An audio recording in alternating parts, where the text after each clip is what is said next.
Hello दोस्तों, daily current affairs में आपका स्वागत है। डेली करंट अफेयर्स के लिए आप yes sir Kautilya academy subscribe कर लें।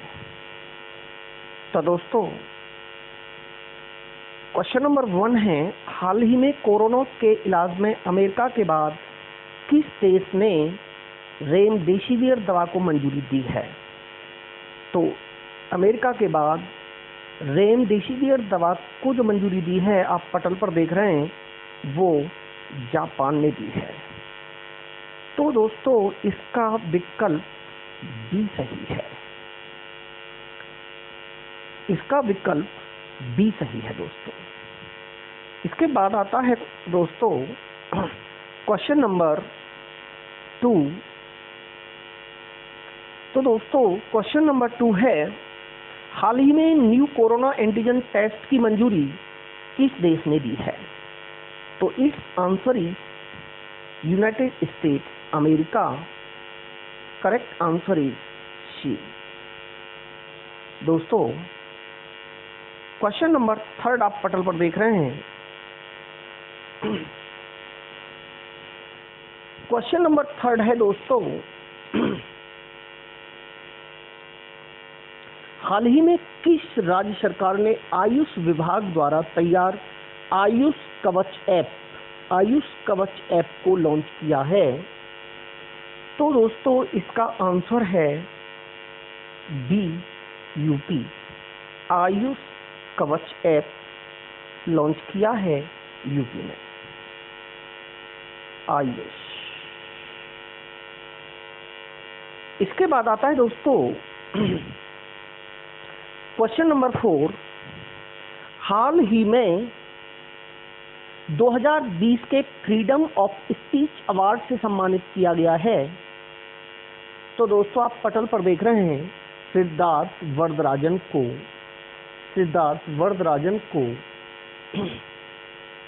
इसके लिए सम्मानित किया गया है। ये है सिद्धार्थ वरदराजन। इसके बाद में आता है दोस्तों क्वेश्चन नंबर 5, पंडाडा कुतप्पा कौन थे जिनका हाल ही में निधन हुआ है? तो दोस्तों, आपको याद रखना है, ये हॉकी रेफरी थे। इसका विकल्प बी सही है। क्वेश्चन नंबर 6 है दोस्तों, हाल ही में सैमसंग पे डेबिट कार्ड लॉन्च करने के लिए किसके साथ समझौता किया गया है? तो ये बहुत ही इम्पोर्टेंट कंपनी है सोफी, जिसके साथ सैमसंग पे डेबिट कार्ड लॉन्च करने के लिए समझौता किया गया है। इसका विकल्प ए है। करेक्ट। दोस्तों, सैमसंग का पे ऐप तो पहले भी था, अब उसमें ये और दूसरा लॉन्च किया गया है। इसके बाद आता है क्वेश्चन नंबर 7, हाल ही में आई यूनिसेफ की रिपोर्ट के अनुसार दुनिया में सबसे ज्यादा किस देश के लोग आंतरिक रूप से विस्थापित हुए हैं? अपने देश में ही 50,000 से ज्यादा लोग विस्थापित हुए हैं। तो वह देश है भारत। विकल्प आप ए देख रहे हैं। इसके बाद में आता है दोस्तों क्वेश्चन नंबर 8, हाल ही में पॉइंटर इंस्टीट्यूट ने फेक न्यूज की जांच के लिए किस प्लेटफॉर्म पर चैट नोट लॉन्च किया है? तो दोस्तों, यह किया गया है व्हाट्सएप ऐप पर। तो करेक्ट आंसर इज बी। इसके बाद में क्वेश्चन नंबर 9 आता है, आप पटल पर देख रहे हैं, हाल ही में आई रिपोर्ट के अनुसार लॉकडाउन में भारत की ऊर्जा मांग कितने % घटी है? देखिए, एलपीजी की मांग तो भारत में बढ़ी है, लेकिन ईंधन में जैसे पेट्रोल, डीजल, एलपीजी मीन्स जो वाहनों में यूज होती है, सीएनजी, उसकी 30% मांग घटी है। अतः विकल्प सी सही है। इसके बाद आता है दोस्तों क्वेश्चन नंबर 10, किस राज्य में लॉकडाउन से रिलेटेड उच्च स्तरीय समिति का गठन किया गया है?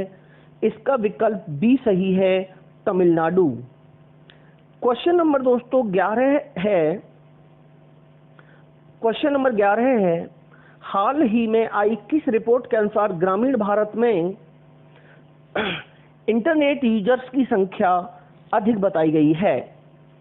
जो अभी आई थी IAMAI की रिपोर्ट, इसमें बताया गया है कि ग्रामीण भारत में शहरों की अपेक्षा अधिक इंटरनेट यूजर्स हैं। विकल्प ए इज करेक्ट। तो दोस्तों अगला क्वेश्चन है हमारा 12वां।